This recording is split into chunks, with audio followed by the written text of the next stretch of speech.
মেঘলা রাতের শব্দ, দূরে বজ্রপাত, জঙ্গলের হাওয়া। মেঘলা রাতে পাহাড়ের আড়াল থেকে শোনা গেল অদ্ভুত গর্জন।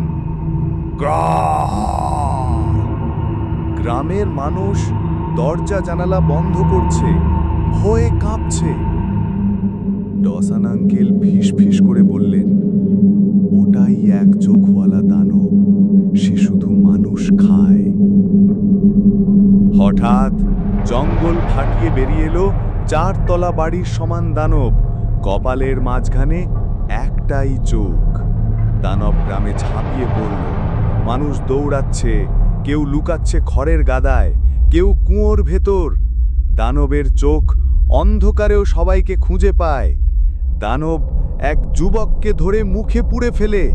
মানুষ চিৎকার করছে, কিন্তু সামনে এলো স্যাম। সে জানতো দানবের দুর্বল জায়গা তার চোখ। স্যাম তীর ছুড়ল। তীর সোজা গিয়ে গেঁথে গেল দানবের চোখে। ধড়া! দানব গর্জে উঠে মাটিতে লুটিয়ে পড়ে। গ্রাম বেঁচে গেল, কিন্তু সেই রাতের গর্জন কেউ আর কোনোদিন ভুলতে পারল না। আপনি হলে কি দানবের সামনে দাঁড়াতেন?